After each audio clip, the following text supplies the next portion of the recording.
Welcome to the Living Environment. My name is Mr. Gatton, and I will be walking you through today the first couple of days, maybe a week or so of class, just to introduce you to what we will be studying this year and what you can expect from this course, and what you can do to be prepared for class every day when you come in.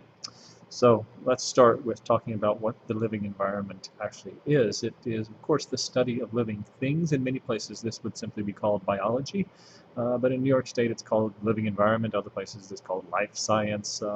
But if you've had life science or biology in middle school, then you have a sense of what it is. And hopefully here in high school, we'll take you a few steps beyond what you learned about biology in your middle school or elementary school setting.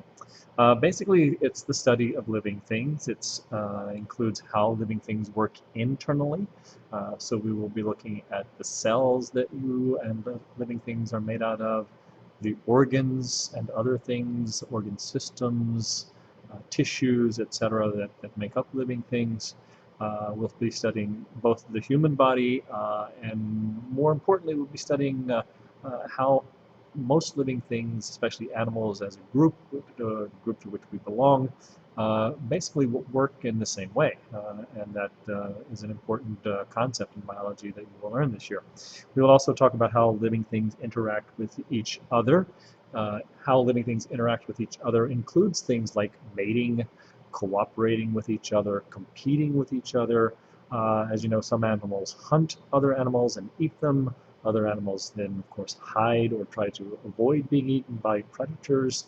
Then we talk about parasites and mutualistic relationships and all sorts of things that occur in nature that you may have some level of familiarity with, but we will go into some detail.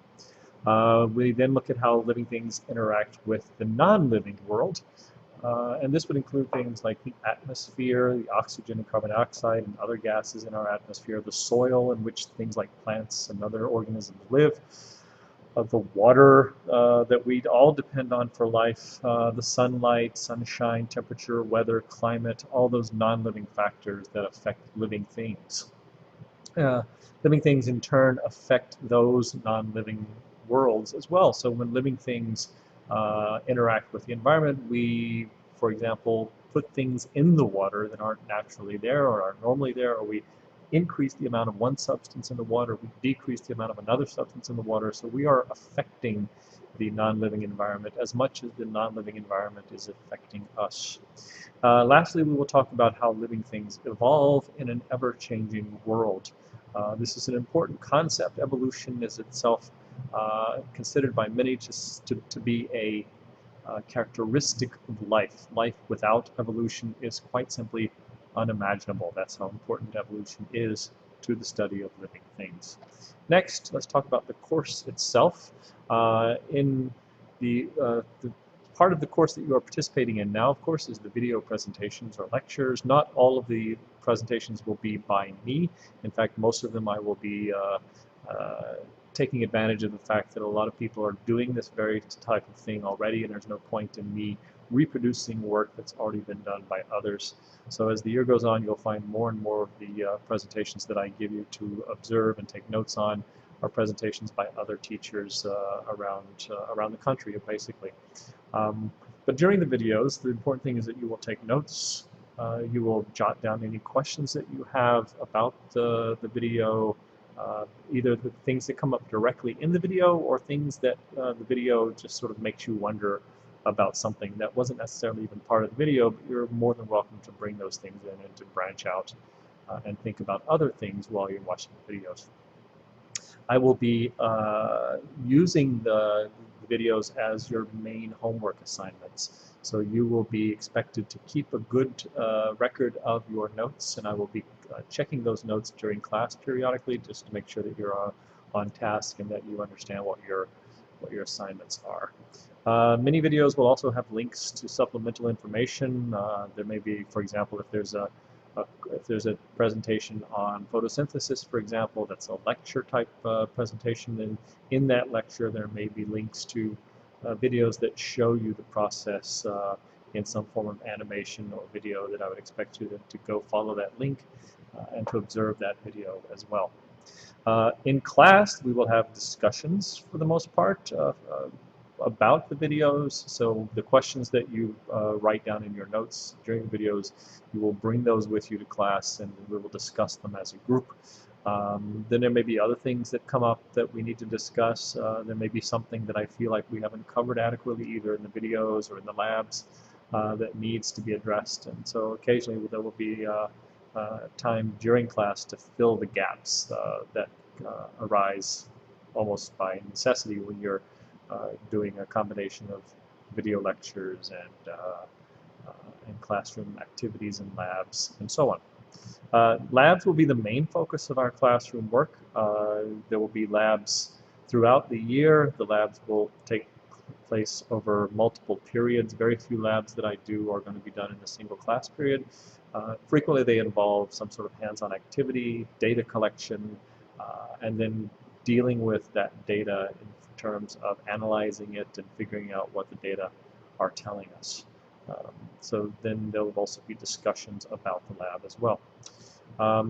Projects, there will be probably 1 or 2 projects per semester, and so those projects will be things that that will be partly homework and partly in-class activities, depending on the actual activity. Quizzes and tests are just part of life these days, always have been, so you just have to get used to that. We will have quizzes not more than once every week or so, so every 2 weeks or so, because I tend to want to spend as much time in class as possible doing activities and discussions.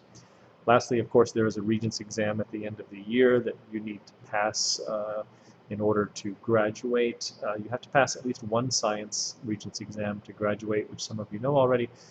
And most people find that the living environment is, among the science exams, is one of the easier ones to pass. So I would expect everybody to pass that exam in June, which is when you will take it. I will be given a final exam before the Regents exam. It serves 2 purposes. One, it gives me a sense of how much you've learned throughout the year that I can use as part of your overall evaluation for the year. And it also will prep you. It will give you some preparation for the Regents exam itself and help you to be prepared for that. All right? Next, sorry, went the wrong direction. What you're going to need for my class, the things you see on this page are things that I consider to be requirements that you must have and that you should bring with you to class every day. One is a dedicated notebook that you use for these presentations. You should have one right now that you are using to jot down your notes. And you can see a picture on the right of spiral notebooks. You can use any kind of notebook that you want, but it needs to be something that's portable that you can bring to class and not feel like you're overburdened. So it could be a single subject notebook that you will have to replace at some point with a new one as that one fills up, and that's okay. Secondly, you need a composition notebook. Those are the sort of marble, multiple colors. They come in all sorts of varieties now, but the thing is that they're bound. You don't take pages out of these notebooks, as you know, because the pages don't come out very easily. And it is a necessity for the lab activities. You are not allowed to use a spiral notebook for the labs. And if you have questions about that, I can discuss it with you in class. Third, you need pencils and pens. Notice that both of those are plural. You should not come to class with 1 pencil that you lose and then you raise your hand and tell me you don't have any pencils because you lost it. There should be no it. There should only be them. So you should have lots of pencils and pens, and I've shown in this picture you see that these pencils and pens are organized or stored in a pouch of some sort. That's a good idea for you to have. That's optional. I'm not going to check your notebooks to see if you, or your book bags to see if you have a pencil pouch, but that's just a logical thing that you should have at this point. Number 4, a basic calculator. This is sometimes called a 4-function calculator. And if you look at it, it has more than 4 functions, so you wonder why that's called such a thing, but that's just the name that they use. It has addition, multiplication, division, subtraction, but it also has square roots usually, and it has some memory functions and percentages, but that's about it. And so that's all you really need for my class. The basic calculations you'll be doing in the lab activities that we perform. It's also the kind of calculator that's required for you to have for the Regents exam. You do not need scientific calculators or graphing calculators for biology class. All right. And lastly, a pencil sharpener. It really is something that you should have on your person, as they say, in your book bag, that you can, not be, when your pencil gets dull or breaks the lead, you don't need to walk around the room looking for the pencil sharpener or to bother other people asking them if you can borrow theirs.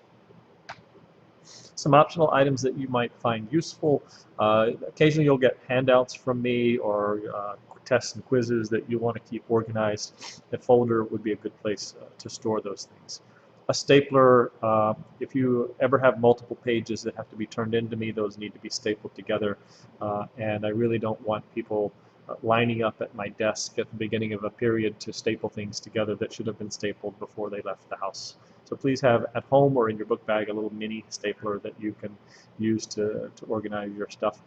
Flexible, unbreakable ruler that you should have. A lot of people are kind of obsessed about straight lines when you have to draw a data table or a graph or something. If you're obsessed about straight lines, I really can't hand out rulers every time somebody wants to draw straight lines. So if you're that kind of person, you really should have your own ruler available. A little 6-inch ruler is probably about all that you would need. Color pencils and markers are always nice when you're turning in projects, or some of the videos that we do will involve diagramming things, processes like photosynthesis, in which being able to color code things is often very helpful in that situation. And if you have a set of color pencils or markers, color pencils are better for the most part, then your notes will be more legible by you and they'll make more sense to you. Lastly, the keys to success in my class are pretty much the keys to success in anybody's class. Number one, you need to come in with an open mind. You need to be open to understanding how the world works and open to evidence that shows how things are, that there may be things you learn in this class that challenge the way you think the world normally works. You may hear things from me that contradict things that you have heard at home. There are lots of things that people think are true, things that our parents tell us that they believe are true that turn out not to be true. And you're going to hear some things from me that will make you uncomfortable, and I hope that you'll have an open mind because I'm more than willing to be challenged if you disagree with me, but the ultimate arbiter, the ultimate proof, as they say, is in the evidence. So bring the evidence if you would like to disagree with me. Curiosity, the most important thing in any class is that you bring some curiosity about how the world works, that you actually want to know things, that you think the world is an amazing place as it is, and that the more you know about it, the more interesting it is. Focus. During class, if you are worried about what your scene is going to be that afternoon, or how you're going to memorize that song that you have to perform, or if you're sitting in science class going through the steps of some routine that you need to perform, then you're not going to learn very much, because your mind really, honestly, literally, scientific evidence, incontrovertible, your mind cannot do two things at the same time. So if you are not focused in class on what we were doing, then you may as well not be in class, because you're not going to learn very much. So bring, when you open the door to come into class, try to leave all that other stuff outside and just focus on where you are when you are in class. Time management, you are in a performing arts school.